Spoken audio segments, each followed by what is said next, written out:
কমিটির সিদ্ধান্ত। এখন সেই সিদ্ধান্ত অনুযায়ী আমরা সবাই শুনি, আমরা আসি। আমরা যারা না আসি, যারা দেরি করি, তারা এই সিদ্ধান্তকে আমরা অমান্য করি, ঠিক কিনা? যারা আমরা ঘোষণা শুনে, মুরব্বীদের ঘোষণা শুনে না আসি, আমরা এই ওয়ার্ডকে অমান্য করি। সুতরাং অমান্য করার পরেও আমরা আপনাদের আবারও সুযোগ দিই, আপনাদের আবার আমরা সময় বর্ধিত করি।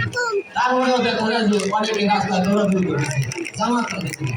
তো আমার নিবেদন, আগামীতে যেন এই সমস্যাটা না হয়, আমাদের ঘোষণা অনুযায়ী আমরা সবাই আসবো।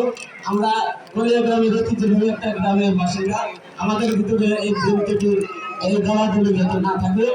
আর এই যে হাজিরাকে একটা কথা বলেছেন, আমরা এখানে যারা এদের মধ্যে বক্তব্য দিই, তাদের সবাইকে সবাই চিনি, কিন্তু এমন অনেক গ্রামের লোক আছে যে বিশেষ ক্যাডার, ডাক্তার, ইঞ্জিনিয়ার, অনেক বড় বড় অফিসার আছেন যাদের গ্রামের মানুষ চিনেন। তাদের পরিচয়ের জন্য তাদের বক্তব্য দেওয়ার সুযোগ দিবে, এইটা আমার নিবেদন। প্রতি ঈদে যারা আমরা বক্তব্য দেয় সবাইকে সবাই চিনি, কিন্তু এরকম সুনামধন্য ব্যক্তি যারা আমাদের দলের, আমাদের বিভিন্ন জায়গায় অনুদান দেয়, তাদেরকে আমরা চিনি না। তাদের পরিচয় করার জন্য এই ঈদের মাঠে তাদেরকে সুযোগ দিয়ে ডেকে ডেকে বক্তব্য দেওয়ার অনুমতি দিবেন, এই আবেদন করে আমার বক্তব্য শেষ করছি। জয় বাংলা, জয় বাংলা।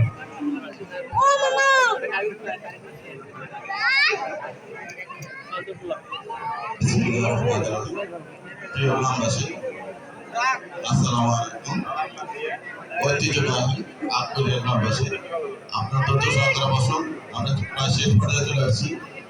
এখন সংক্ষিপ্ত বক্তব্য রাখবেন ইঞ্জিনিয়ার লতিফ।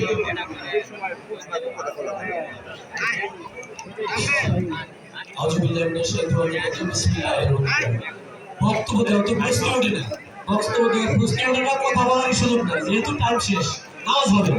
এখন বক্তব্য দেওয়ার কোনো অপশনই নেই, কথা বলার সুযোগ নেই, বক্তব্য কিসে?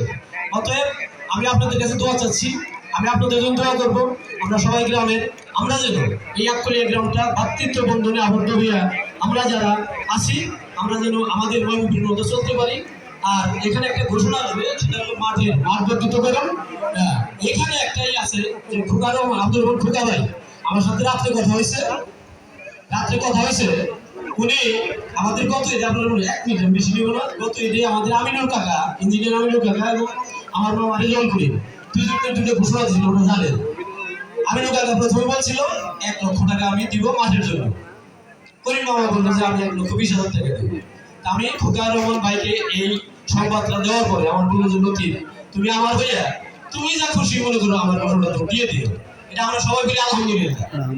খোকা রহমানের ঘোষণা যেন আমি দিচ্ছি, ইঞ্জিনিয়ার খোকা ভাই এই মাঠের জন্য 1.5 লক্ষ টাকা দেবে, 1.5 লক্ষ টাকা আলহামদুলিল্লাহ বলি সবাই। আর ওনার আগের একটা ওয়াদা ছিল, এটা আমার সাথে করেছিলেন, মসজিদের নিচতলায় উনি ওনার বাড়ির পিতার ঘর বিক্রি করে, পুরান ঘর, 1 লক্ষ টাকা দিয়েছিলেন মসজিদের রিপেয়ারিং এর জন্য। আবার আলহামদুলিল্লাহ ওই নিচের কিছু কাজ বাকি আছে, বারান্দার টাইলস গুলো তুলে ফেলা হয়েছে, ওখানে বোধহয় 50-60 টাকা লাগবে। এই টাকাটাও খোকা রহমান ভাই দিবে ইনশাআল্লাহ, যা লাগবে 50, 60, 70, 80 যা লাগুক ওটা এটার সাথে দিবে। আমরা সবাই